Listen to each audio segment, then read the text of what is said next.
Don't you go out of your house if you don't have to. Why not just stay at home? Hey everybody, it's Cameron Bailey. I'm the artistic director and co-head of TIFF, and this is Stay at Home Cinema, brought to you by TIFF and Crave. We are going to watch The Breakfast Club tonight, and we're going to do it with Emilio Estevez. He'll be joining us in a little bit. We are staying at home to stay safe, and we're watching movies because movies give us life.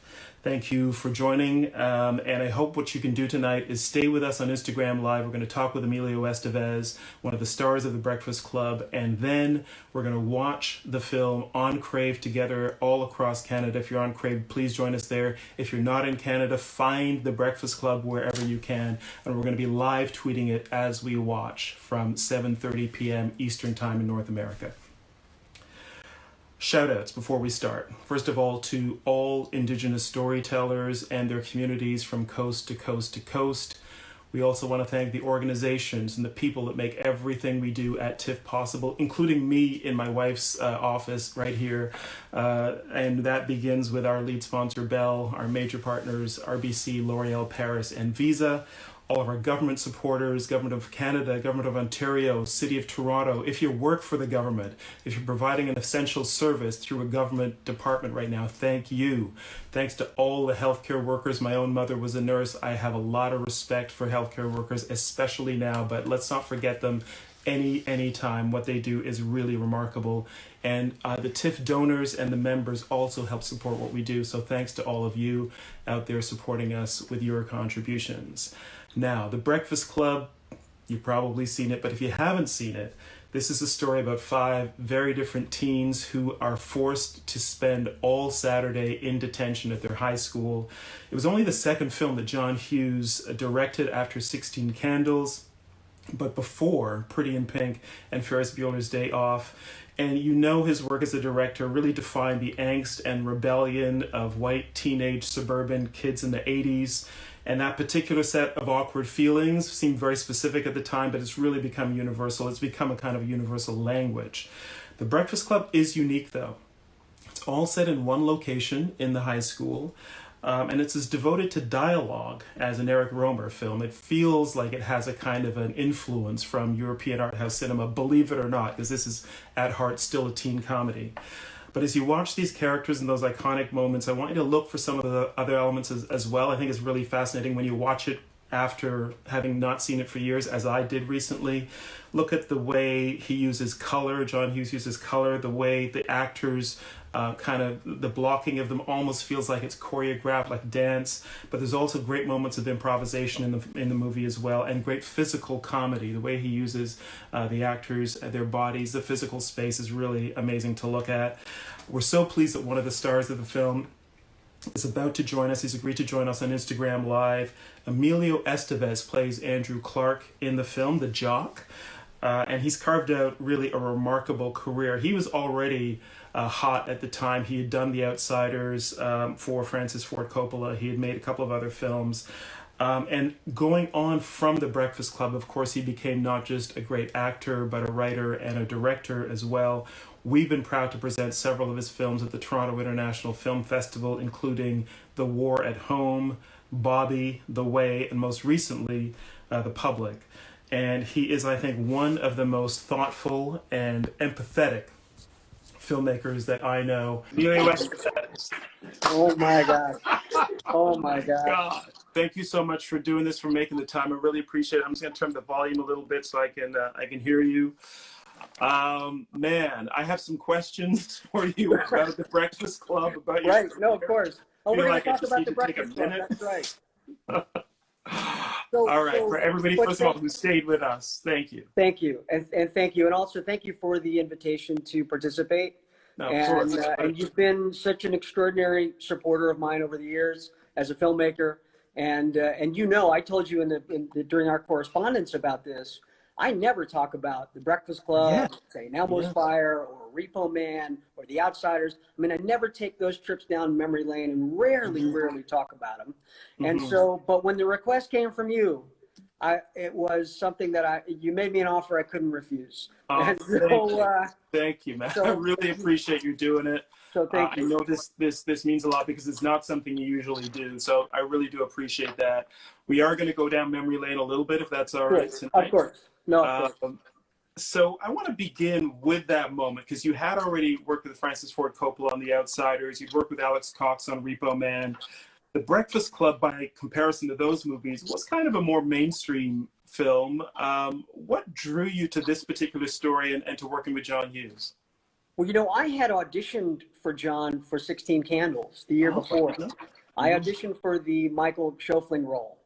And I went in and met with John and did a couple, I think maybe twice. And the second reading, I walked out of the office. I was like, I nailed it. I'm going to get this job. I just nailed it. I was walking on air. And Michael Chinich, the casting director, chased me out into the hallway, and he said, puts his arm around my shoulder. He says, yeah, you're not going to get this part. And I said, what do you mean? He says, yeah, it's not going to happen. He says, but listen, I need you to channel your disappointment and your anger, because he knew I was very disappointed. He says, I need you to channel this disappointment, this anger, and I need to go drive across town. You're going to meet a casting director named Vicki Thomas. They're doing this film. It's a very offbeat kind of film. He says, I have a feeling you're going to get that movie, but it's not going to be this one. And that film was Repo Man. Oh, amazing. So you never know. You never know, right? Where it's coming from. It's about timing. It's about luck. It really is about being at the right place at the right time. So a year later, I'm back at Universal. I'm auditioning for John Hughes again, now for The Breakfast Club. And I read the script and I thought, man, this is a real actor's piece. It's like a piece of theater. And he's really taking the time to pull back the layers of who these characters are. And I thought as a young actor, it was a great opportunity to be involved in something that was truly an actor's piece. Mm-hmm. And so I auditioned for the role of Bender. And I think I auditioned a couple of times for that. For the Judd Nelson. For the Judd Nelson role. And what was interesting is that, when you're a young actor, you come in dressed the part. And I came in with, a torn up Levi jacket and holes in my jeans and big, army boots. And so I came in with a swagger that was all about that character. And John Hughes says to me, he says, listen, he says, I've got a problem. He says, and I need you to fix it. He says, I have a lot of guys that can play Bender, but I don't have an Andrew. I haven't found an Andrew yet. So would you consider going outside, readjusting, reading for the part of Andrew? And so I was, again, disappointed that it wasn't going to go the way I thought it was going to go. Went outside, sort of did the adjustments, came back and auditioned for Andrew. And I think it was like the next day that they said that I had the part. And you had to shift from Bender to Andrew in that moment, like just That's right. change your head around. That's right. But you have to remember, you're a young actor, and you are quite literally, when you could drive around LA to various auditions. Now, if you can get to 2 of them, you're lucky. But I would do 3, 4 auditions a day. And I think the same day I auditioned for Breakfast Club, there was a Taco Bell commercial that I auditioned for. There was an episode of the TV show Chips, if you remember that. Really? And so then you just sort of find yourself saying, your agent calls and says, get your butt over to Universal, get over to Warner Brothers, you're going to audition for this. And you walk in, half the time, you don't even know what it is. You get the sides, you go in the room, and oftentimes the readings are cold. It's just a cold reading. You've got 20 minutes to go over the sides, and then you're standing in front of the casting director. Wow. So much of this, so much of what a young actor sort of goes through is it's not that you said yes to the part. Well, you did, obviously, but it was that they said yes to you after 200, 300, 400 auditions of being dismissed. So I hear that once you actually got the role of Andrew, that you and the other actors playing the 5 kids in the high school, that you actually got to contribute in terms of a long rehearsal process. That's and right. Contributing some dialogue to the film as well. Can you talk a little bit about what you brought to that? Sure. Well, one of the things that was standard back then, whether it was The Outsiders or Repo Man or Breakfast Club, St. Elmo's Fire, was that actors were, in your contract, you had to give them 2 free weeks of rehearsal. So you knew the material inside and outside before you got to the set. And in the case of The Outsiders, Francis at the time was using a lot of the Betamax technology and green screen. And so by the time we shot The Outsiders, we had shot the film in its entirety, from soup to nuts, probably 10 times on a soundstage, with Francis putting the backgrounds in. With The Breakfast Club, we had the location. We had this one location, this library, that we could access and that we could run through the dialogue. John was he was very collaborative. He brought out old copies, early versions of the script, and said, "Hey, you know, I tried this and it didn't make the final cut of the script, but maybe there's something in here that is informative. Maybe there's something here that we can add back into the piece." But you know, it was $1 million movie, and at the time, $1 million in 1984 was a lot of money. It still is a lot of money, but as far as making films right now, that's not even the catering budget on a lot of these bigger superhero films. So we had a finite amount of resource, we had a finite amount of time, but there was always, again, that 2-week rehearsal period where we were able to really workshop the material and dig our hands into the material and really discover what was there, rather than so often now actors show up and they're still learning their lines on the set. And it's that would never have been the case back then. Huh. Do you remember a moment or some dialogue that you contributed, that you brought through that rehearsal process? Well, you know, it was the speech that Andrew has about winning, about where he breaks down, and there's that moment towards the end of the film where that was not in the draft, the original draft that I read. And so when John allowed me to take a peek at the original script, that was there. And I said, is there something here to mine? Is there some a moment here? Whether it's, you know, we touch on the relationship that he had with the father, but we didn't do the deep dive that we ultimately do in the film. And so that was an interesting moment. And John was, I mean, he was such a he was like a big kid. I mean, anybody who's worked with him will tell you that. It was like he was like the 6th member of the club. And he loved practical jokes. He loved a good laugh. There's a lot that ended up on the cutting room floor. There were moments that were just hilarious. There was a fantasy sequence where my character ended up. We looked at each other in the way that we may have seen one another. So for instance, the other 4 members look at me, and in how they envision me is this.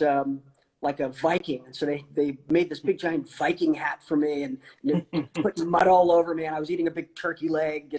And there were some moments that were obviously didn't make it in the film, but there were some funny moments that were. We've got some questions from TIFF members. I want to throw one of them to you now.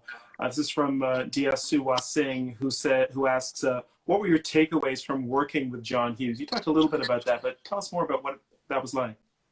So John knew that I was interested in directing. He knew that I was, I think at the time I had written a screenplay and that I was pedaling around town trying to get made. So he knew that I was interested in aspects of filmmaking rather than just being an actor. And so he was very open with, here's what we're doing, and here's the shot I'm using, here's the lens that I'm using. Tom Del Ruth was our cinematographer, who I would work with later on a couple of times. Mighty Ducks was a film that I worked with Tom, but John was very, there was no, he sort of removed that mystical cloth, right? He was like, here's what the process is. I want to invite you into it, and here's what we're doing. And so there was a collaboration on the set that you rarely see these days. And so I found myself wanting to spend time on set, even if I wasn't working. That's great. There's a Kind of another question we have from a TIFF member, Ben White, who says the Breakfast Club had a huge impact in pop culture, and we know from the Simple Minds song to some of the key lines from the movies to even the idea of those very detailed almost character types in a high school, the jock, the Right. outsider, the etc., the kind of the rich girl, all those kinds of things. Huge impact on pop culture. What was the most surprising piece of media that you've seen that references the Breakfast Club, because it's really seeped into popular culture? Right. I mean, it has, for sure. Again, I'll go back to the opening of our conversation where, I have not participated or wanted to participate in any sort of retrospectives. In fact, up until a couple of years ago, I even stopped the likeness usage. If they wanted to run a clip from the Breakfast Club, I would say, no, you're not with me anyway. I think it was Pitch Perfect, wanted to use it in their film. And I said, yeah, you can do it, but not, there can be no likeness. And can I ask why? Why did you not want any kind of, return of that movie in your role? Because, I feel like if somebody said to me years ago, if you're still talking about what you did yesterday, you're not doing anything today. Right. And so I've always made a point to sort of move forward, be very forward thinking and forward looking in terms of career.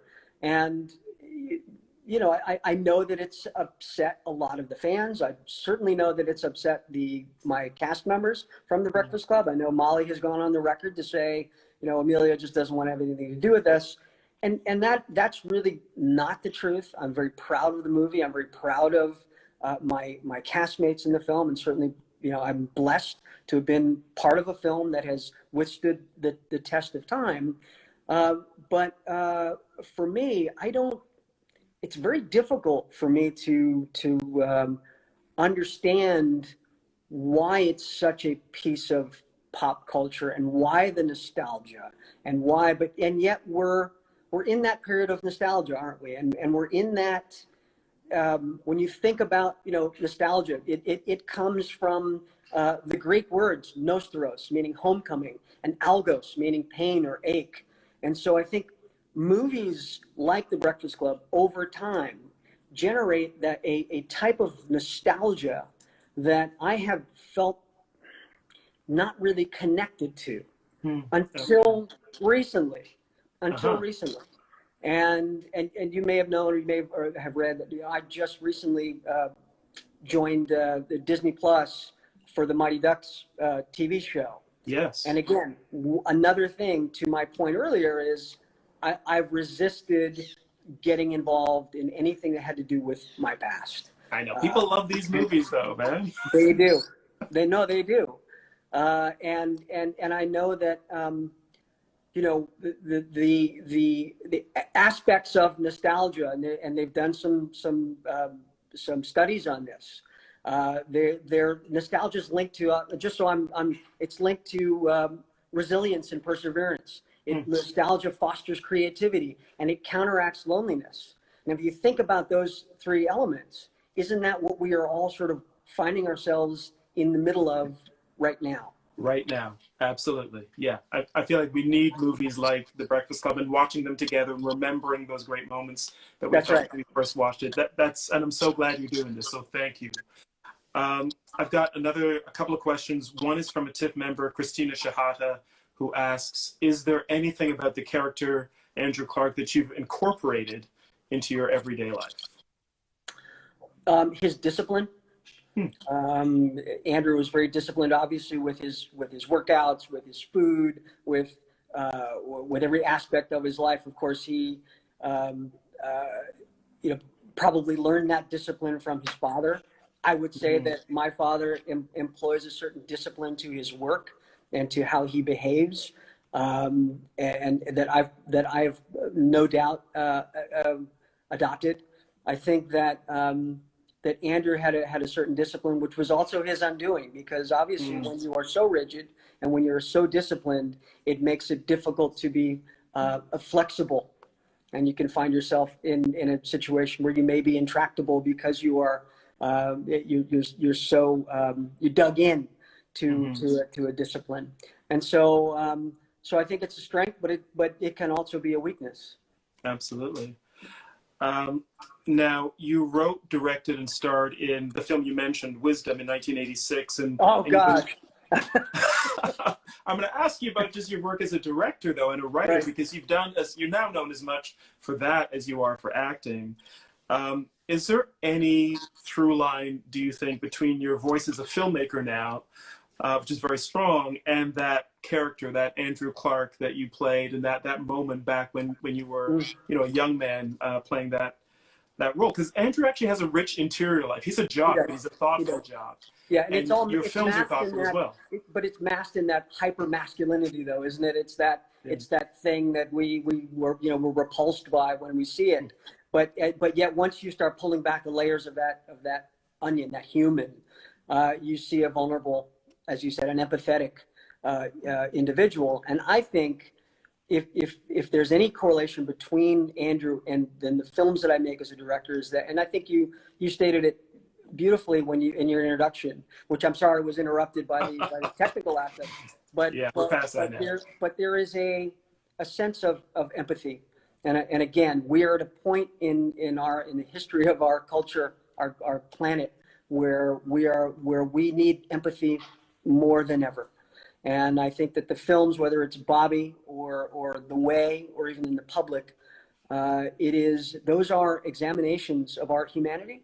But there are also the movies that the thing they have in common is that they deal with empathy or a lack of empathy. This is what the world looks like when you don't have empathy for those who are struggling, for those who are in need. And aren't we seeing so many people who have been marginalized already? But this situation is going to make it even more difficult to be seen and heard. Definitely. And in a way, even as much as The Breakfast Club is a teen comedy in some ways, that's also the theme of that movie as well. That's right. Absolutely. Those characters get to understand each other, empathize with each other, and come together by the end. We have to move on to the film now. I'm going to ask people to join us in watching it starting at 7:45 instead of 7:30 Eastern. That's 4:45 on the West Coast. But I want to ask you one last question. Sure. Did you keep the blue tank top? You know what? I did. I did for a while. And then, it just happens. My mom put it in a box and said at one point, "Did you want this? Do you want to keep this?" And along with the original screenplay and the T-shirt, all of that sort of went sadly into a trash can when I didn't think that anybody would be interested in talking about the movie 35 years later. Are we 40 years or are we 35 years later? Yeah, 85. So yeah, it's a long time. The Academy's opening a museum soon, and they could have found a place for it, I bet. God willing. Yeah, exactly. Yeah. Emilio, thank you so much for doing this, man. I really appreciate it. Thank you. And thanks again for all your support. It means the world to me. It really does. So thank you. Of course. Thank you. All right. Thanks again. We're going to start watching The Breakfast Club at 7:45. Thanks, everybody.